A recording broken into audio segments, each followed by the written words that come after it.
Recording in progress.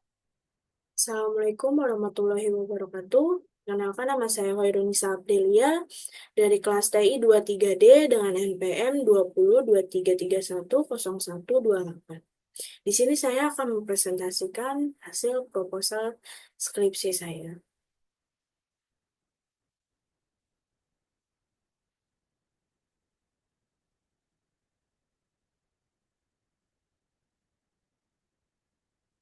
Proposal skripsi saya berjudul Analisis Sentimen Pengguna X terhadap pinjaman online di Indonesia menggunakan metode NFBS.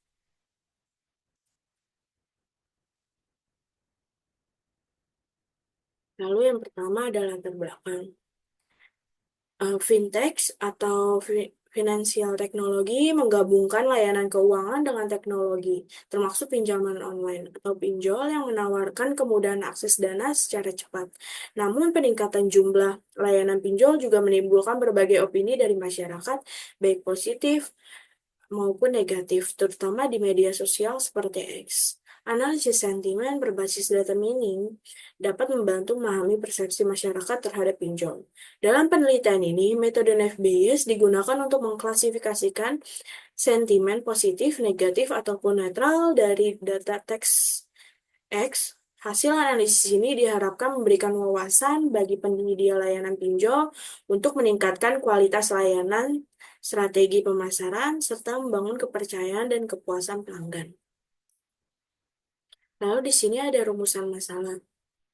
Yang pertama ada layanan pinjol memudahkan transaksi, tetapi juga menimbulkan berbagai opini di media sosial yang perlu dipahami lebih dalam. Yang kedua, belum ada sistem klasifikasi opini yang akurat dan otomatis untuk menganalisis sentimen pengguna terhadap pinjol di Indonesia. Lalu yang ketiga, penyediaan pinjol kurang memahami kebutuhan dan kekhawatiran pengguna, sehingga perlu wawasan lebih dalam untuk meningkatkan layanan. Lalu di sini ada tujuan penelitian. Tujuan penelitian ini adalah yang pertama untuk menganalisis sentimen pengguna X terhadap pinjol di Indonesia.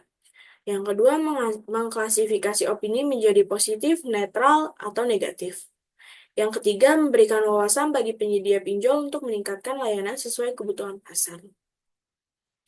Lalu di sini ada manfaat penelitian. Dibagi menjadi dua, yaitu teoritis dan praktis. Secara teoritis, manfaatnya adalah pengembangan ilmu analisis sentimen di media sosial X, memperkaya metode NFBS dalam NLP, serta memahami sikap pengguna terhadap pinjol di Indonesia. Lalu yang kedua secara praktis, yaitu membantu perusahaan pinjol memahami persepsi publik, meningkatkan layanan, serta memberikan wawasan bagi masyarakat dalam memilih layanan pinjol. Lalu di sini ada landasan teori. Landasan teori menjadi dasar penelitian. Yang pertama ada analisis sentimen. Analisis sentimen bertujuan untuk memahami opini masyarakat terhadap suatu topik, dalam hal ini pinjaman online atau pinjol. Dengan analisis sentimen, kita bisa mengetahui apakah masyarakat memiliki pandangan positif, negatif, maupun netral terhadap layanan pinjol. Lalu yang kedua ada pinjaman online.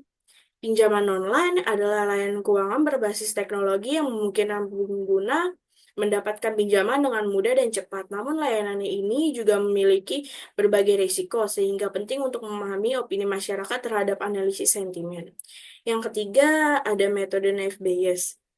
Untuk menganalisis sentimen, kita menggunakan metode NFBS. Nah, metode ini merupakan teknik dalam machine learning yang sering digunakan untuk klasifikasi teks. Dengan metode ini, kita bisa mengkategorikan opini menjadi tiga jenis, yaitu positif, negatif, atau netral, berdasarkan kata-kata yang digunakan dalam data. Lalu yang keempat ada machine learning dan NLP. Metode NFBS merupakan bagian dari machine learning dan NLP.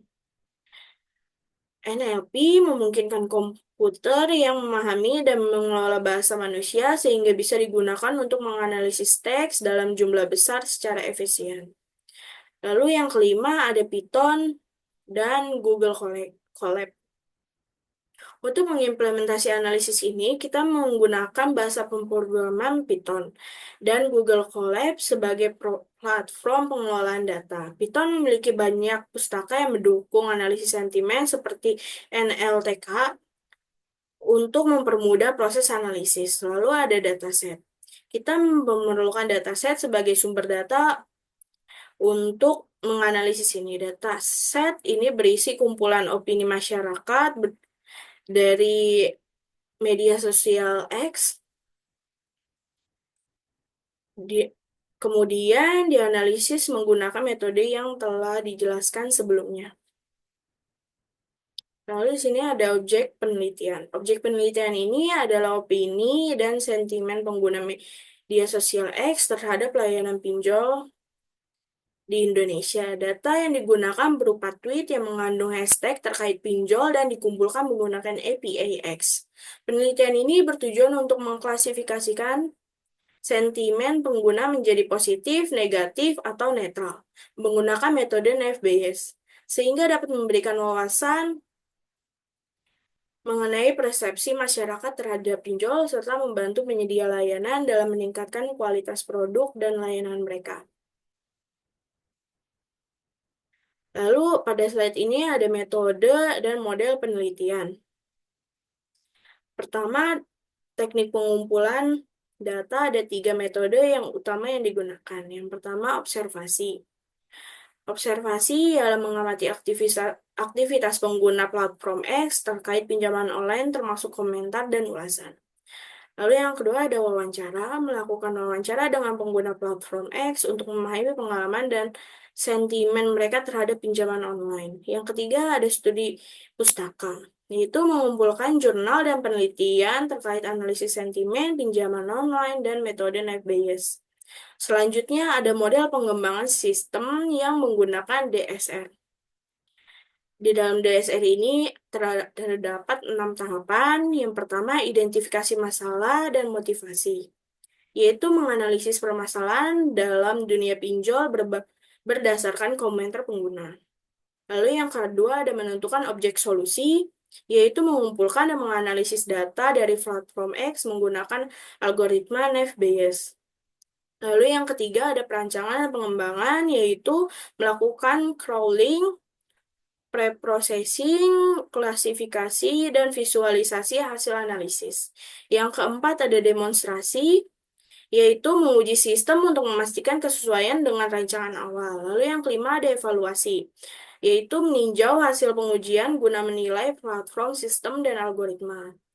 Lalu yang terakhir di sini ada komunikasi, yaitu mendokumentasikan dan menyebarluaskan hasil penelitian ke komunitas akademik atau industri. Lalu di sini ada alur penelitian.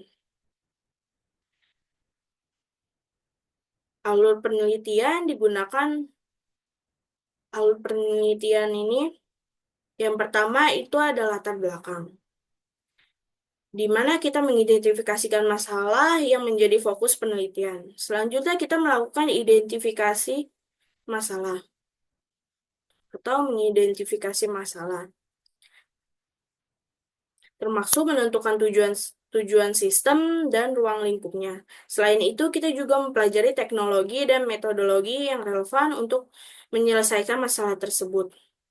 Tahapan berikutnya adalah pengumpulan dan persiapan data yang menjadi dasar untuk pengembangan sistem. Setelah data siap, kita masuk ke tahap alur kerja sistem, yaitu proses perancangan dan implementasi solusi.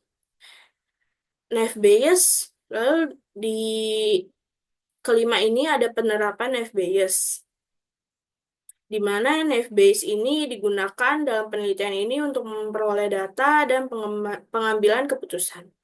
Lalu yang keenam ada analisis dan implementasi, yaitu mengevaluasi hasil yang diperoleh dari sistem yang dikembangkan. Lalu yang ketujuh ini ada hasil, yaitu kesimpulan dari seluruh proses penelitian yang nantinya akan menjadi dasar rekomendasi atau pengembangan lebih lanjut. Sekian dari saya, kurang lebihnya mohon maaf. Assalamualaikum warahmatullahi wabarakatuh.